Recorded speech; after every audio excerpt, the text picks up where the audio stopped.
país y más en nuestras fronteras. Sean ustedes bienvenidos a Palitos y Bolitas, su antinoticiero de confianza.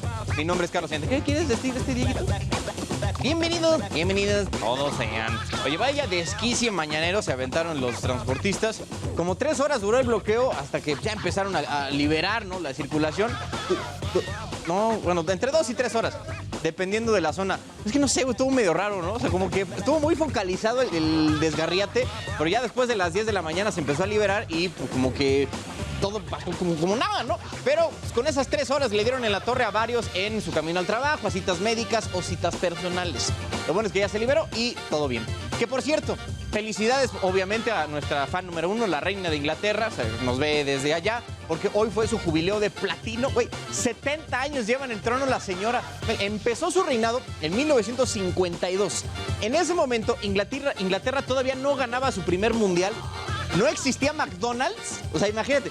Y esta mujer, y ni los microondas, ni los hornos de microondas no existían. Y esta mujer ya había sido coronada. Imagínate tener luego la misma chamba por 70 años seguidos, ¿no? Mis respetos a la señora. La neta, que aguante, Dios de mi vida. Pero bueno, en la próxima hora te contaré las historias que te importan y que necesitas saber. Entonces empezamos esto que algunos llaman la canción de cuna en el antro de la noticia. Espero que nosotros llamamos.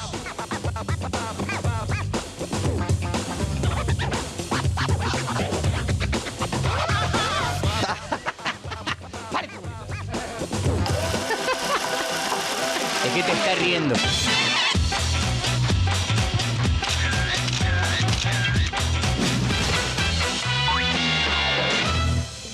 Bueno, ya saben que nos pueden escribir al 55 61 18 31 57. Comentarios bienvenidos. Mándenos sus mensajes. Oigan, mis niños, y en un movimiento atípico en este programa y por la relevancia que tiene el asunto que vamos a tocar, es momento de irnos con la entrevista de los jueves. Ay, bueno, eso está tan bueno. La entrevista. Gracias, nuevo. Vamos con el doctor Arno Burkholder, doctor en Historia por el Instituto Mora. Y dígame que no, doctor Burkholder, si estoy equivocado, el asunto de la huelga en Cananea marcó un antes y un después en la historia de este país.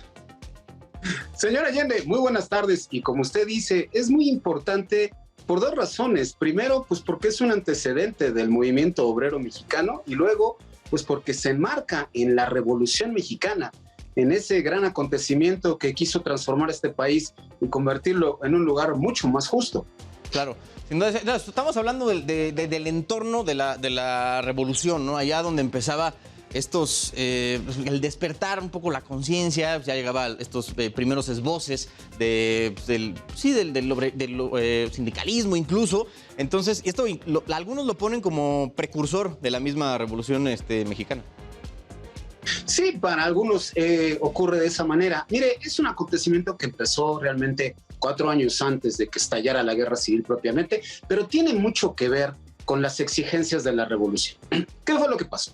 Bueno, hace 116 años, en la zona de Cananea, allá en Sonora, había una mina que todavía existe, que es importantísima, dedicada a la extracción de cobre. Era una mina que la habían abierto desde 1899 y que en esa época siempre fue propiedad de una compañía norteamericana.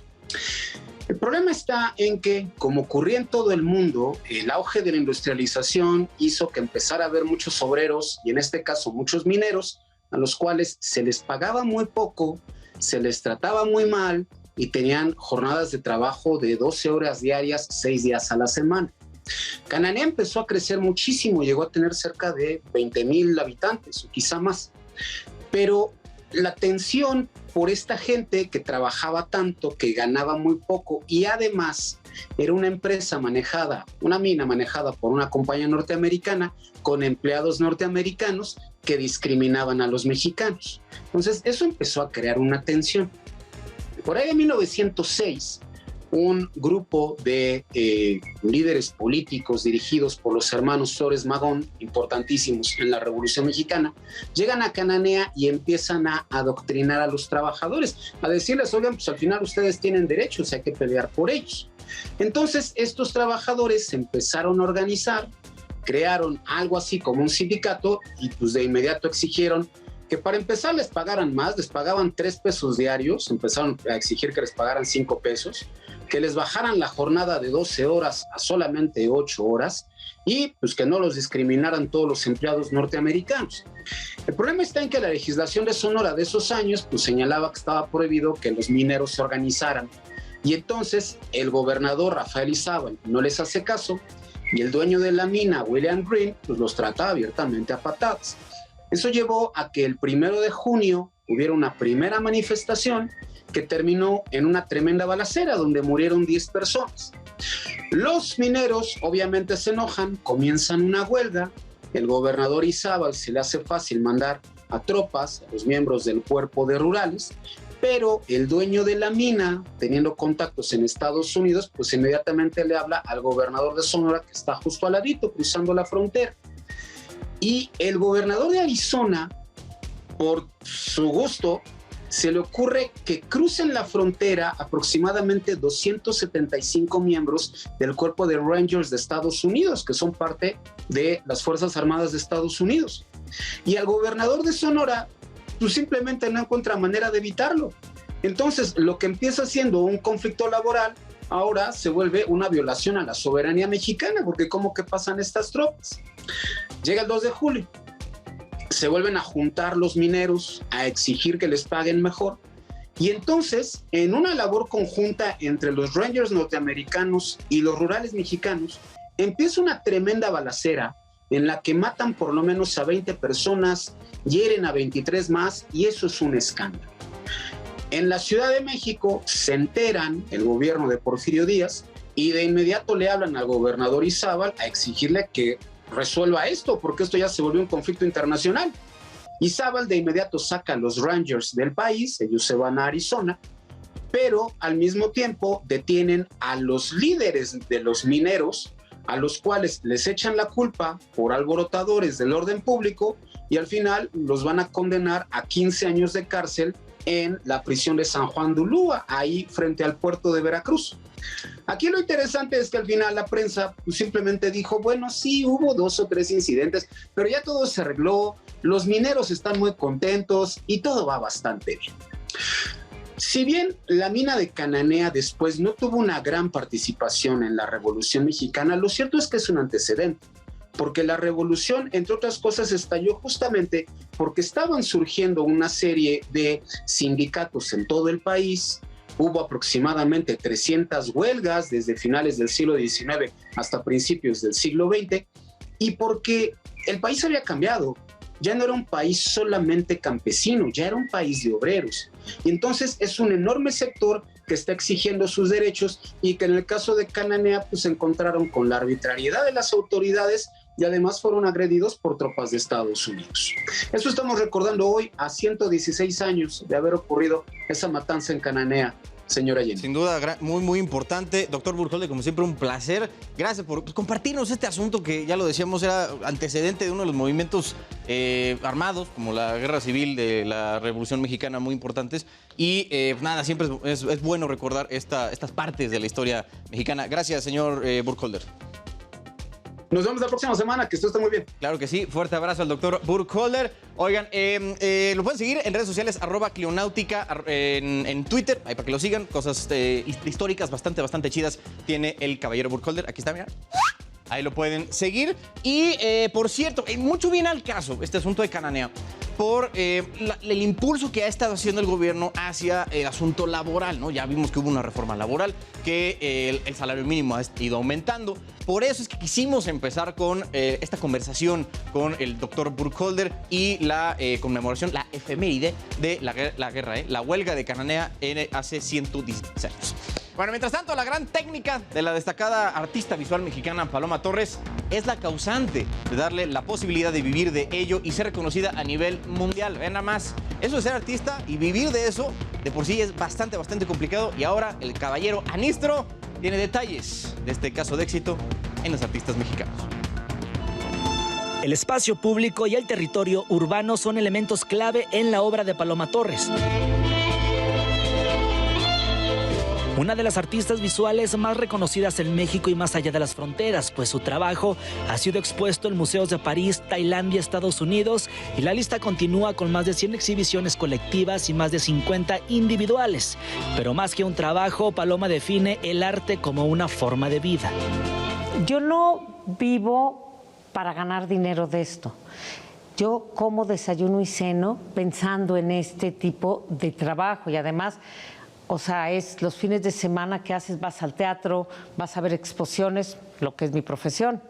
Entonces, realmente es una forma de vida. O sea, yo no me considero una artista moderna, me considero una artista contemporánea, porque trabajo actualmente.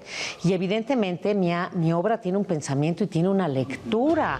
Nació en una familia de arquitectos, por ello el espacio naturalmente se convirtió en uno de los elementos más importantes de su vida, descubriendo que las plazas y edificios no eran entes ajenos a nosotros, sino el escenario flexible que hacía posibles las distintas actividades de la vida diaria. De ahí que su obra conecte con la cotidianidad urbana.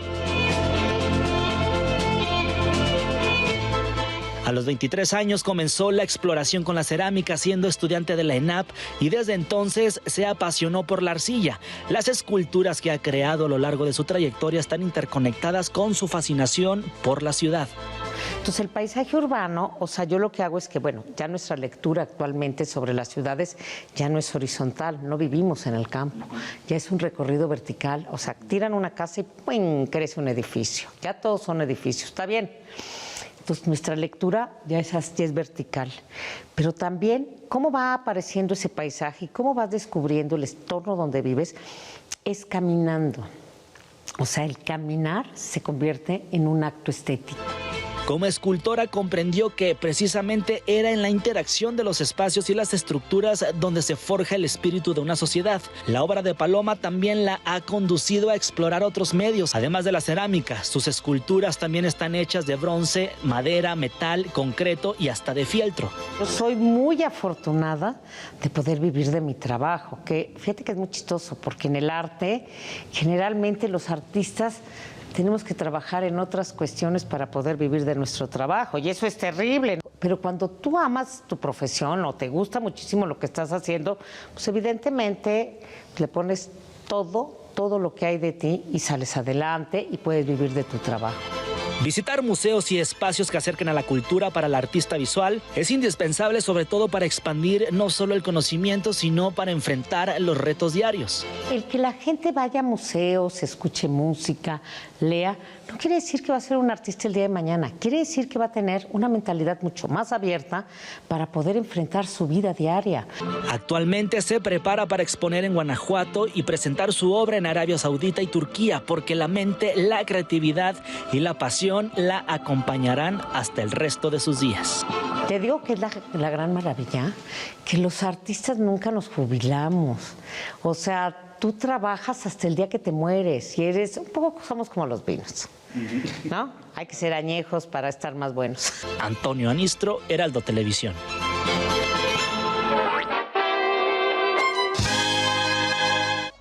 Volviendo a la programación habitual, a la que lo tenemos acostumbrados de esta calidad, la recomendación oficial de la Secretaría de Salud es eliminar el horario de verano y establecer durante todo el año lo que conocemos como horario de invierno, ¿no? Que técnicamente es el horario original. En nuestro país, esta política se aplica desde 1996, allá por el gobierno del caballero Zedillo, y como lo vimos en su momento, un metaanálisis a nivel mundial encontró un beneficio promedio de 0.3% de ahorro en temas energéticos. O sea, chiquito. Según la Secretaría de Salud Federal, se explicó que el horario de invierno mejora el rendimiento intelectual, o sea, andas más pilas, disminuye enfermedades del corazón, obesidad, insomnio y depresión. Güey, resulta que todo se cura, güey, con una hora de adelante del reloj, güey. Por favor. Hasta parece, güey, ¿no? Así, la corrupción también va a bajar, ¿no? Y los sueldos van a subir, ¿no? Porque ya decían el favor, güey. Pero bueno, los efectos sobre la salud personal son debatibles y normalmente moderados y temporales. Tampoco se me vayan por allá. Que por cierto, si ustedes son de las personas que piensan, si tan solo existiera una playlist con todas las canciones que ha puesto el presidente en su mañanera, están de suerte porque ya existe. Alguien en la oficina de la presidencia se tomó el tiempo de armar la lista y ya está disponible para todos ustedes en Spotify, ¿no? Hay canciones como Adoro, ¿no? Él puso cuando murió el maestro Armando Manzanero. También hay de Calle 13, de Rubén Blades, y un cover cantado por su esposa de una canción de Silvio Rodríguez, que se sigue empujando su hobby como cantante, ¿no? Ya tuvo una canción con, ¿cómo se llama esta? Ay, una navideña, ya ni me acuerdo cómo se llama, pero ya ha tenido varias canciones publicadas. En fin, ahí está el asunto. Ahí por si quieren, ¿no? Entrarle a las playlists de la mañanera.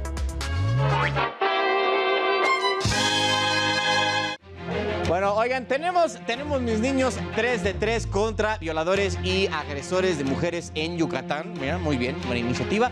Este es el primer estado en incluir este tipo de iniciativas, pues digamos para impedir que personas culpables de violencia de género, sean violadores, deudores alimentarios o acosadores, o lo que sea, puedan ocupar cargos públicos. Ahora, cualquier candidato o quien sea designado como servidor público y aunque quiera ocupar un puesto ahí en el servicio público de Yucatán, deberá cumplir con estos 3 requisitos antes de postularse. O sea, no ser, haber sido sentenciado como violador, deudor alimenticio o alimentario o acosador, ¿no? Me parece muy sensato. Que siguiendo con las buenas noticias del estado, con una de las mejores gastronomías del país, todos y cada uno de los servidores públicos cumplieron con sus declaraciones patrimoniales. Más de 52,000 registros por tercer año seguido allá en Yucatán. Que miren, podríamos opinar lo que quieran de Mauricio Vila, pero al menos se nota cierto compromiso con la transparencia y rendición de cuentas para combatir la corrupción en su gobierno. Y cuando andamos en plena ola de anuncios por la nueva película de Jurassic Park, ahí por si alguien ya la favor, nadie, muy popular, el gobierno de Yucatán no se podía quedar atrás e inauguró el Sendero Jurásico en el municipio de Progreso. El proyecto rescata información científica, cultural e histórica. Se preguntarán por qué abrieron este tipo de parques de dinosaurios allí en Yucatán. Uno imaginaría que esa afición existiría, no sé, ahí en Yucatán, pero resulta que según expertos ahí cayó el meteorito que extinguió la vida en el planeta hace 66 millones de años. Que yo no creo, güey. O sea, además el meteorito que cayó aquí. E igual siento que se la andan prolongando un poquito. O sea, amigos de Yucatán, nada más digan que querían construir el mendigo parque y ya. Se dice y no pasa nada.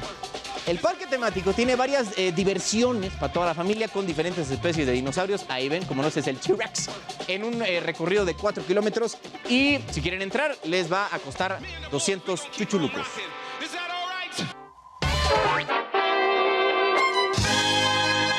Oye, la neta, ¿tú les crees que en Yucatán haya caído el meteorito ese que extinguió a los dinosaurios? Ay, sí. Ahora resulta, güey. Imagínate a los dinosaurios yucatecos, los de los yucas acá. ¿Qué es eso? Ahí viene el meteorito. Viene el meteorito. Oigan, vayamos a... ¡Bomba! Eso sí fue una bomba.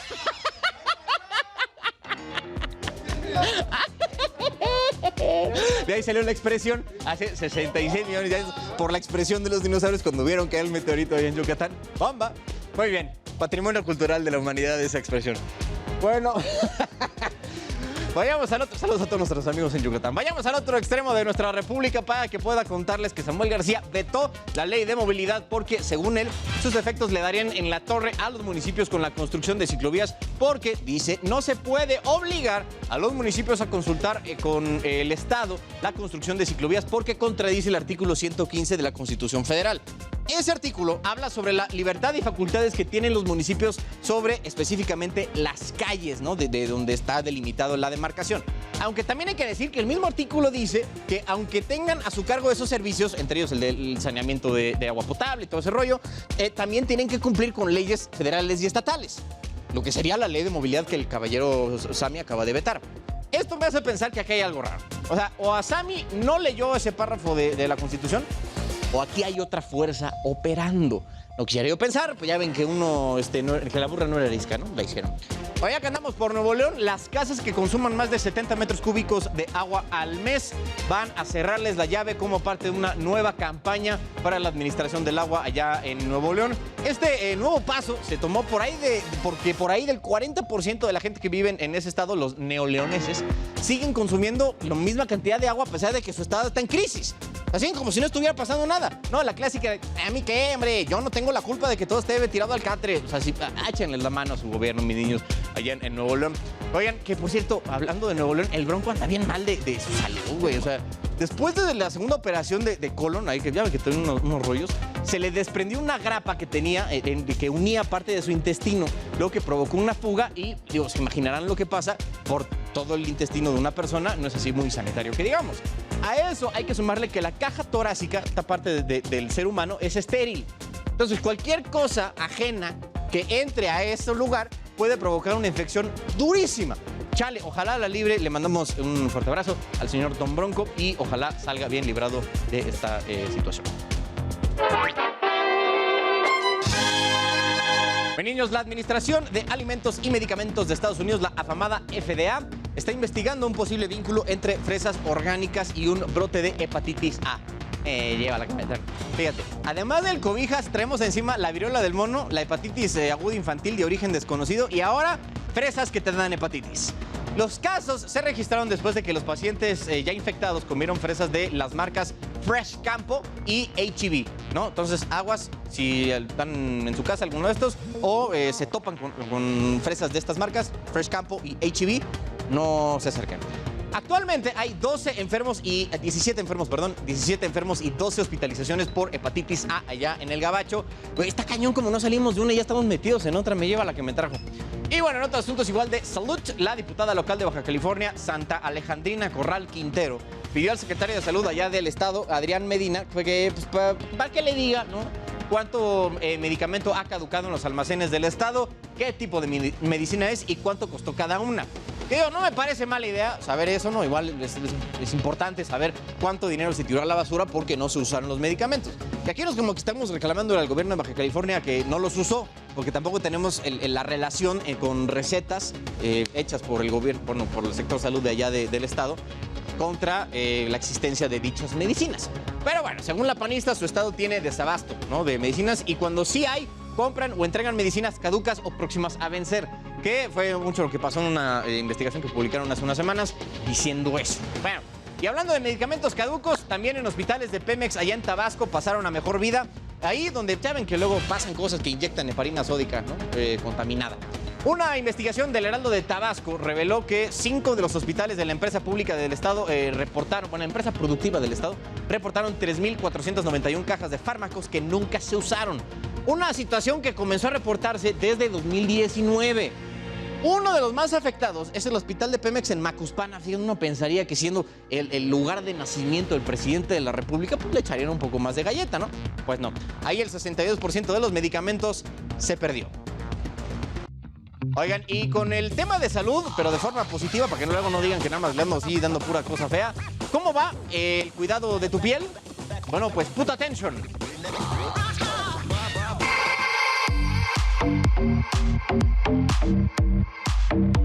El cuidado de la piel es una necesidad y qué mejor manera de hacerlo de la mano de Isdin, marca española líder en dermatología con más de 40 años de experiencia, que abre su primera tienda a nivel mundial y escogió como anfitrión a México, al sur de la capital del país, en el centro comercial Arts Pedregal. La flagship store fue inaugurada por el CEO de la marca, Juan Naya, quien expresó la importancia de fortalecer lazos con el mercado mexicano a través de una experiencia personalizada para el cuidado de la piel y resaltar, por supuesto, la belleza natural de los Isdin Lovers.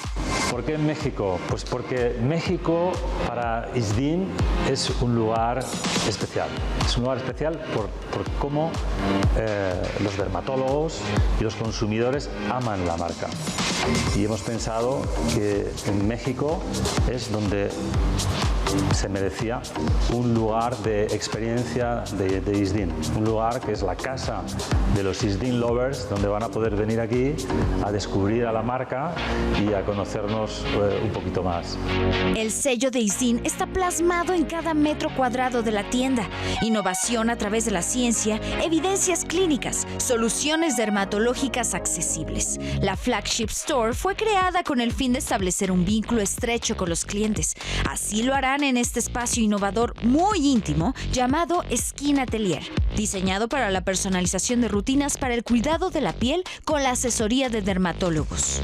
Esta tienda va a ser para mí un lugar de aprendizaje de la piel, o sea, donde el Isdin Lover podrá venir y descubrir pues, que la protección contra el sol es fundamental, pero también hay que utilizar productos para corregir esas imperfecciones que nos salen con el tiempo en la piel y por la acción del sol, y muchas otras cosas relacionadas con el cuidado de la piel, de la higiene, del pelo, de las uñas.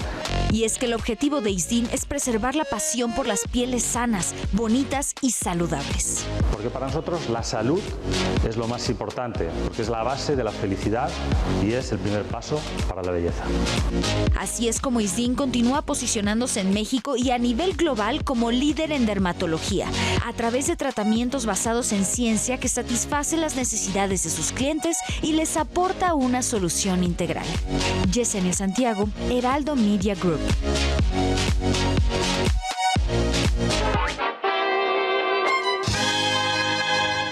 Mis niños, momento de irnos allende las fronteras, porque en la región de Donbass, al este de Ucrania, mueren entre 60 y 100 soldados por día, además de reportarse más de 500 heridos de ambos bandos, por lo que ya el presidente ucraniano Volodymyr Zelensky reconoció que la situación es bastante difícil para su país.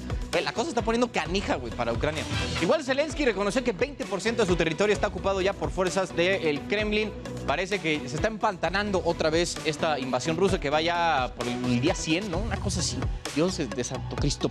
En más de la guerra, la Interpol advirtió que las armas que se le han dado a Ucrania con singular alegría de parte de todos los países del mundo podrían terminar en el crimen organizado, lo que fortalecería su actividad a nivel mundial. Ah, sí, porque ellos también tienen sus cárteles. Mucho Europa, pero igual tienen sus cositas, ¿no? Tienen sus delincuentes. Pero imagínate que en una de esas le cae a un grupo mafioso allá de Ucrania un cargamento de misiles, ¿no? De esos que van tan encanijados. En fin, oigan, y el gobierno de Canadá agregó a su lista de sancionados a la presunta novia del presidente Putin, de nombre Alina Kabaeva, además de 21 funcionarios y 4 instituciones rusas por, ya saben, su payasada innecesaria de invadir al país vecino, a Ucrania. Desde que empezó la guerra, Canadá ha sancionado a más de 1,000 personas y entidades de Rusia y su lacayo, Bielorrusia.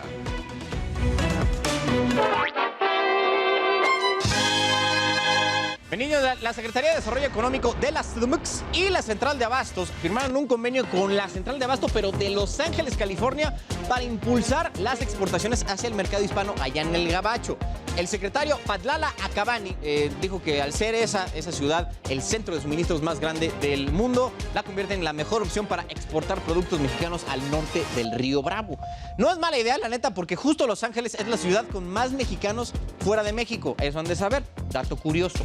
Y para combatir ataques cibernéticos, mis niños, fraudes y extorsiones en redes sociales, nuestros compadres de la Profeco y Meta, no saben, la doña de Facebook, van a crear la campaña Redes Seguras, que va a incluir guías, módulos y videotutoriales para aprender a darle la vuelta, ¿no?, a esta bola de hijos de su República Mexicana, que se intentan aprovechar, ¿no?, de un poco de la ingenuidad de varias personas, y que estas mismas esta gente puede aprender mecanismos para atender a las víctimas que pues, caigan en los engaños de que se aprovechan, ¿no?, de la gente.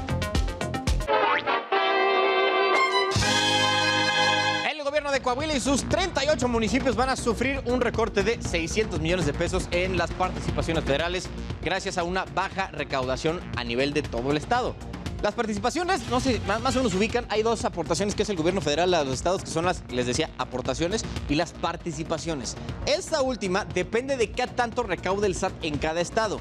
Estamos hablando de los tres principales impuestos, que es el IEPS, el IVA y el ISR. Y ahora, como el IEPS se anda subsidiado al 118%, la baja en la recaudación del IVA, pues obviamente es natural que esto pase. Se espera que para julio el estado supere los 1,000 millones de pesos de presupuesto, pero con todo y todo va bajando porque, ahí los esfuerzos de recaudación están un poco, digamos, gallo-gallina. Y al lado, en Nuevo León, el subsecretario de Administración Tributaria, Félix Arratia, le pidió de compas, igual al Congreso local, si le echa ganas a la recaudación, pero sin crear una comisión autónoma tributaria como lo propone el diputado local morenista Waldo Fernández. Según el subsecretario, esta comisión pondría en peligro, dicen, la práctica coordinada con la federación. Pero hasta donde yo tengo entendido, eso querían. O sea, el nuevo pacto fiscal fue parte de la campaña de Samuel García, que lo llevó hasta donde está hoy, y el nuevo Nuevo León y toda la onda, pero pues bueno, ¿quién los entiende, no? Y ahora ya andan con el tiro casi cantado allá entre el gobernador y el Congreso del Estado. Oigan, los precios del gas LP, cambiando un poquito de tema, pero igual de importante, bajaron 3% en el estado de Baja California gracias a la lista de precios máximos de la CRE, que es vigente hasta el 4 de junio, que es el sábado. La reducción va a afectar principalmente a San Quintín, donde el precio del combustible bajó 87 centavos y aún así sigue siendo el municipio con el costo más elevado.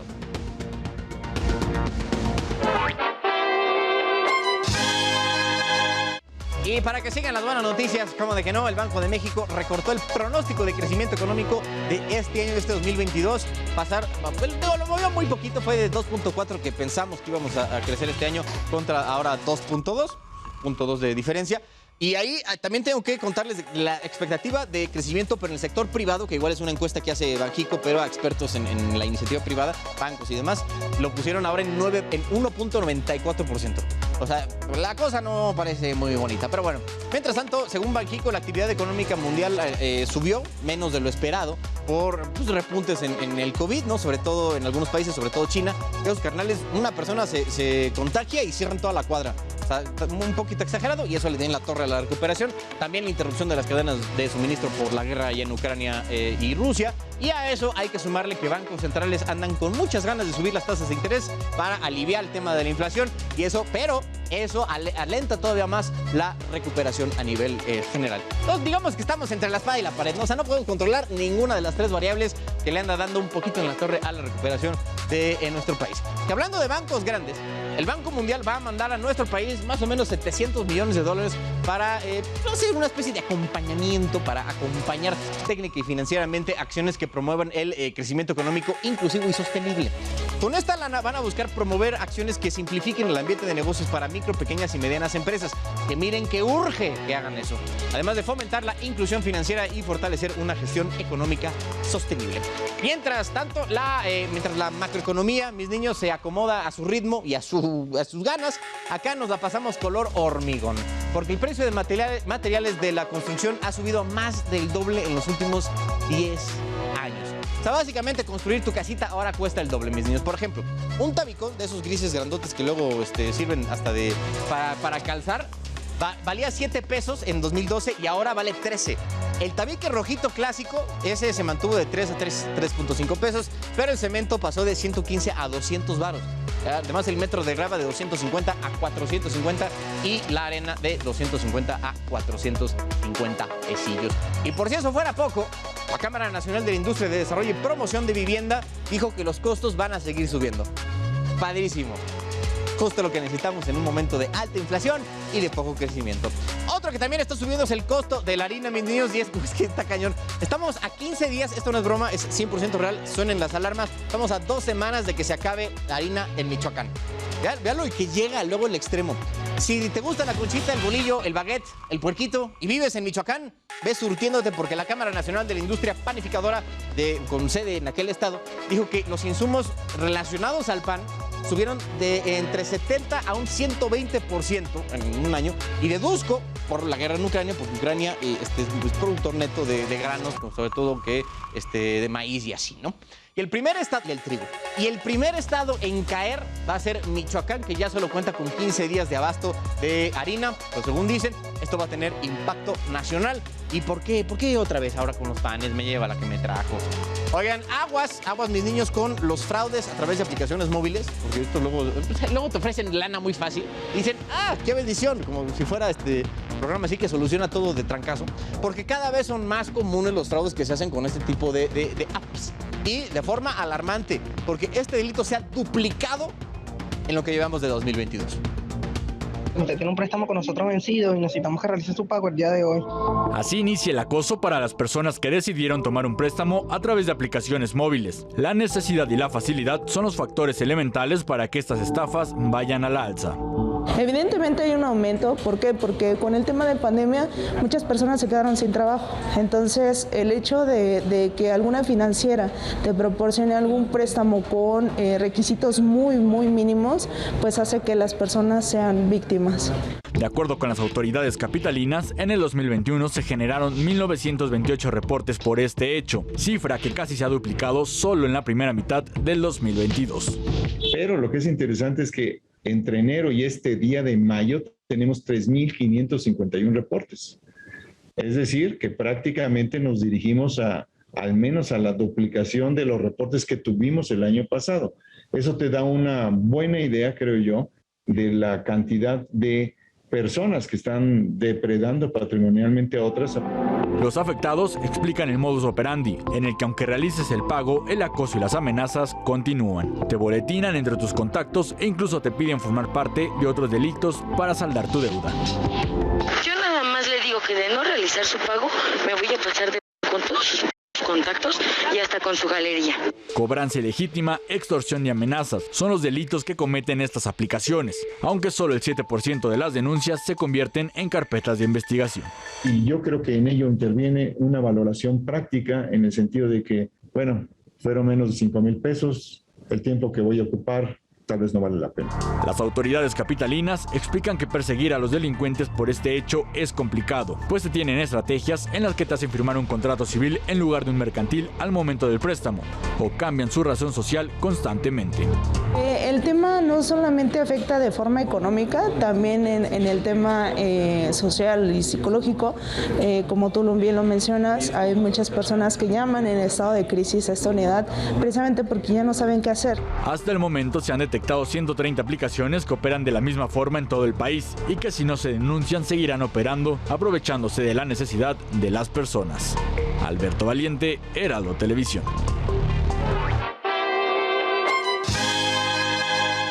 Oigan, con la intención de recuperar la confianza de los mexiquenses, aquellos que viven en el Edomex, el Tribunal Superior de Justicia del Estado va a crear un observatorio ciudadano para publicar ahí los avances que se tengan en procuración de justicia. Pues siempre muy útil, ¿no? El poder judicial luego suele ser no tan transparente, ¿verdad? Entonces es bueno que tengan este tipo de iniciativas. La institución va a cubrir los municipios de Cuautitlán Izcalli, Tlalnepantla y Naucalpan. Digo, son 125 municipios en el Estado de México.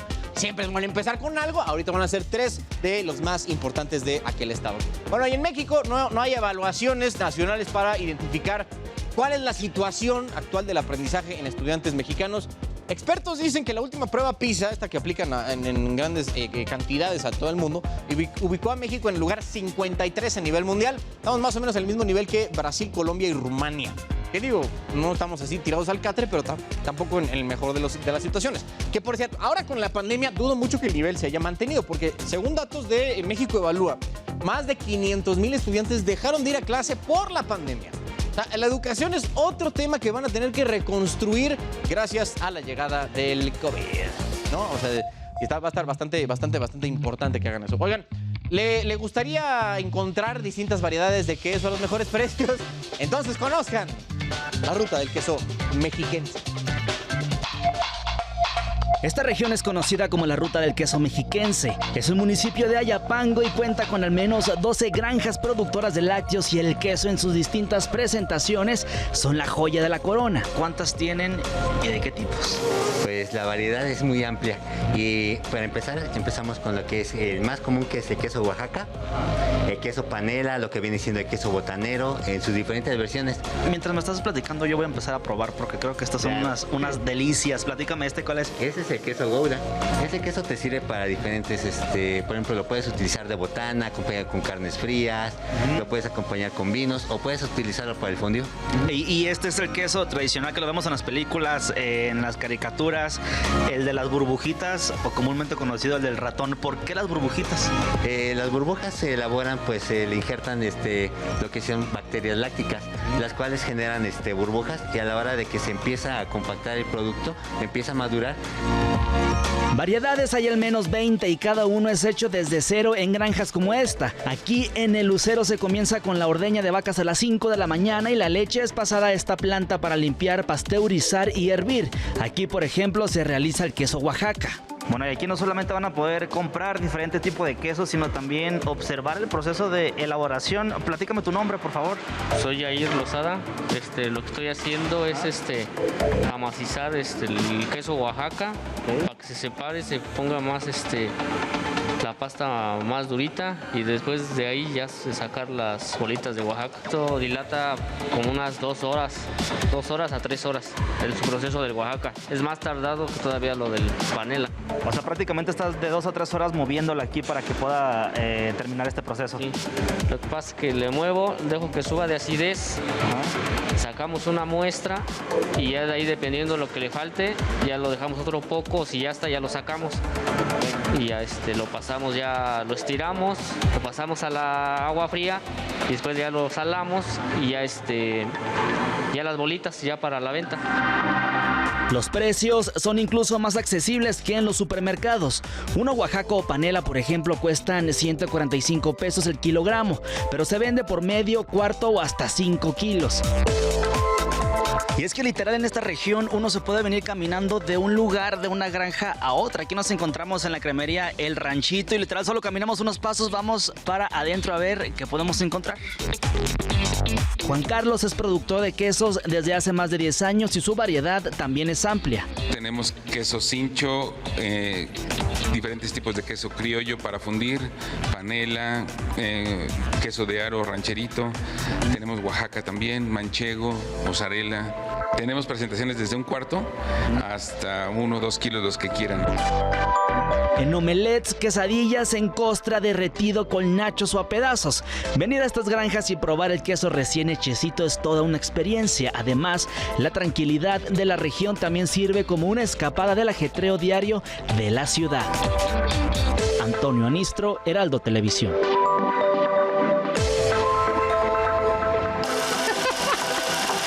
¿De qué te estás riendo?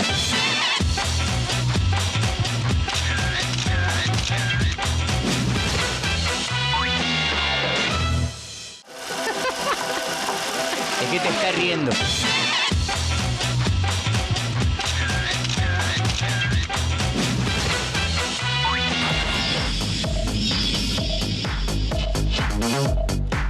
Para su homilía de hoy, mis niños, tenemos una decisión un poco interesante que tuvo la Suprema Corte ayer. La neta es que ayer tomó una decisión más política que técnica, pero la Suprema Corte decidió posponer para la próxima semana la votación sobre, que iba a tener sobre el desafuero o no del gobernador de Tamaulipas. No querían que su decisión influyera, ¿no?, en las elecciones del domingo que van a tener allá, lo que se entiende perfectamente y hasta se agradece, ¿no? Pero en una decisión que sí tomaron ayer fue resolver la controversia constitucional que tramitó el INE contra el tijeretazo al presupuesto que este año le dio la Cámara de Diputados, ¿no? Pues ya tenían el tema de la revocación y cuánta cosa, les valió sorbete en la Cámara de Diputados y pues ahora el INE fue a reclamar a la Corte. Y ellos pues medio les dio la razón y medio que no. Les cuento cómo estuvo la cosa. Como saben ustedes, mis niños, los diputados tienen la facultad exclusiva de moverle al presupuesto como mejor les venga en gana. Le pueden llegar a pedir, no sé, 100 varos para un programa, para algo, lo que sea, y los diputados pueden darles 0 o 10,000, ¿no? Es su decisión. Aquí el tema es que estamos hablando de una parte del Estado mexicano sumamente delicado, como es la garantía de nuestros, la garantía y el ejercicio de nuestros derechos políticos y electorales. Perdónenme. Seguramente se acuerdan del desgarriate que fue esto del presupuesto del INE para que organizara la revocación de mandato, ¿no? Tanto el Poder Legislativo como Presidencia les exigió cumplir con la ley usando el presupuesto que tenían. El INE dijo que era imposible y sacó como una especie de amparo con la Corte porque les dijeron, pues hagan lo que puedan con lo que tengan, ¿no? Y eso hicieron. Ese permiso fue se los dieron mientras la Corte decidía el asunto de fondo, cosa que hizo ayer. El proyecto corrió a cargo del ministro Juan Luis González Alcántara Carrancá, ¿no?, propuesto por Andrés, para declarar inválidos los anexos y asignaciones hechas al Instituto Nacional Electoral en el presupuesto de este año, además de emplazar a la Cámara de Diputados para que discuta en sesión pública por qué decidió tomar por qué tomó esa decisión. Nadie está negando que puedan hacerlo. A ver, nadie está diciendo, no, ¿cómo se te ocurre hacer semejante cosa? El tema es que tienen que decir por qué bajo el estándar de motivación reforzada, así se le conoce. Vaya, que sí, o sea, decidan lo que ustedes quieran, pero tienen que exponer sus razones con argumentos objetivos y justificados. Según la Corte, la reducción de 26% que le dieron a la cantidad que originalmente pidió el INE no demostró que con lo asignado, con lo que sí le dieron para este año, fuera suficiente para que pudieran cumplir con todas sus obligaciones a las que a las que la Constitución les exige que cumplan. ¿Por qué le están exigiendo ese nivel de análisis a la Cámara de Diputados? Bueno, primero porque el INE es un órgano con autonomía constitucional y por ende presupuestal. Pero más importante, porque el INE es el garante de nuestros derechos político-electorales. Cualquier afectación a su presupuesto podría afectar el ejercicio de nuestros derechos. El ejemplo claro es la revocación. Hubo menos casillas instaladas porque hubo menos dinero. Se redujo entonces la posibilidad de ejercer nuestro derecho en su totalidad. Pudo haber existido el caso de que la gente no fue a votar porque no tenía cerca la casilla. Pudo haber pasado. Entonces, la Cámara Baja tiene de dos sopas. O le da el dinero completo al INE, el dinero completo que pidió, aunque ya haya pasado el tema de la revocación y eso no importa, o que justifique con motivación reforzada y rigor técnico la decisión que tomó. A esto, el presidente de la Cámara, el diputado Sergio Gutiérrez Luna, ya dijo que sí, ¿no? Que con mucho gusto van a reforzar los argumentos para volver a negarles los 4.913 millones de pesos que les recortaron el año pasado. Ya ven que ellos nunca se equivocan, ¿no? Entonces, el argumento que puso el caballero diputado en su Twitter fue que hay cosas más importantes que pagar los sueldos estratosféricos de Ciro y Lorenzo. Te digo, hay 9 consejeros más que están cobrando lo mismo. Pues ya ven que traen pleito casado con estos dos. Pero aguanten.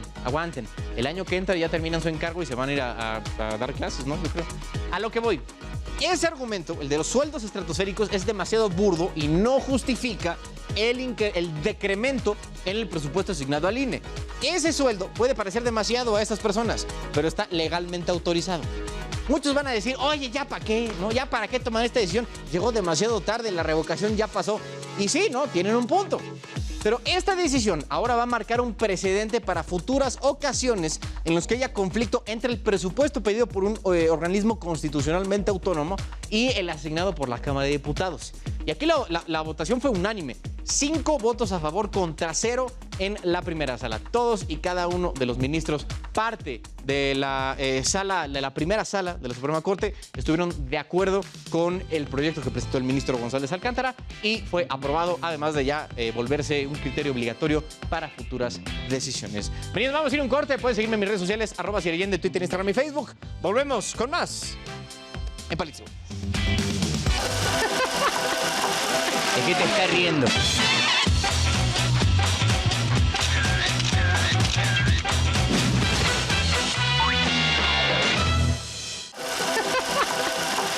¿De qué te estás riendo?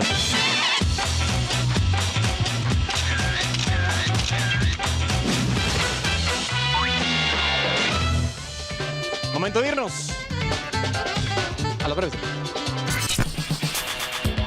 La selección mexicana sub-20 complicó su futuro en Toulon, Francia, con la derrota de último minuto ante su similar de Venezuela. Al minuto 45, Telasco Segovia adelantó a los sudamericanos. Sin embargo, al 61, Ramón Juárez empató para el combinado nacional. Y a escasos segundos del final, Brian Ortega puso el 2-1 definitivo para la Vinotinto. México se juega la vida el próximo domingo ante Indonesia. En información de nuestra querida Liga MX, Mazatlán hizo oficial la renovación de Marquito Fabián de la Mora para la próxima temporada. ¡Salud! Si ya saben cómo me pongo, ¿para qué me invitan? El mediocampista ofensivo disputó 11 partidos la temporada pasada, marcando un gol, registrando 2 asistencias y solo fue a una que otra fiestecita. Pasamos al fútbol internacional. Luego de que Mbappé los dejara vestidos y alborotados, el Real Madrid hizo oficial la llegada del defensor alemán Antonio Rüdiger, procedente del Chelsea de Inglaterra. El zaguero alemán firmó un vínculo con los merengues por las próximas 4 temporadas. Ese día algo cambió dentro del Otso. Esta noche arrancan las finales de la NBA. Los Warriors de Golden State se enfrentan a los Celtics de Boston. Un partido que marcará historia para México y en especial para Juan Toscano, quien será el primer jugador azteca en competir por el trofeo Larry O'Brien.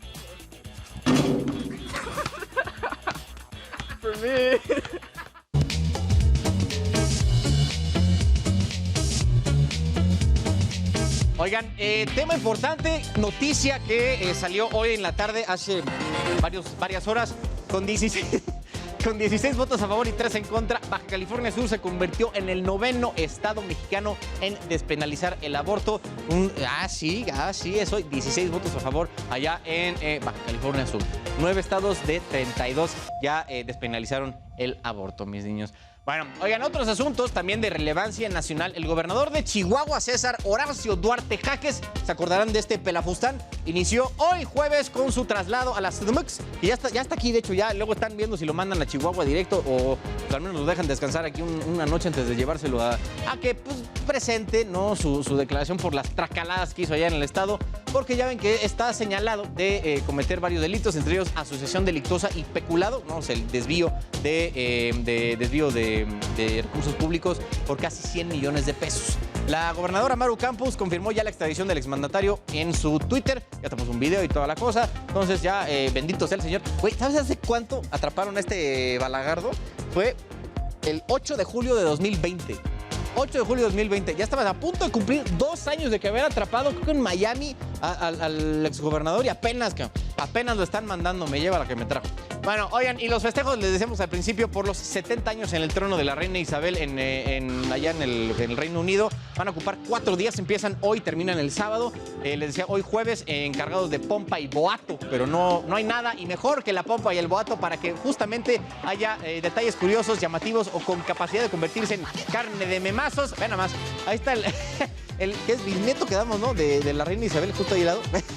El príncipe Luis, ¿no? Le llaman. Oye, tiene 4 años, denle chance. Denlo.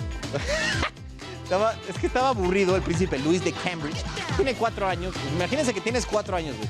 Y te obligan a ir a... Mira, está saludando. Estaban pasando como, creo que aviones. Estaban diciendo, no, qué escandalazo.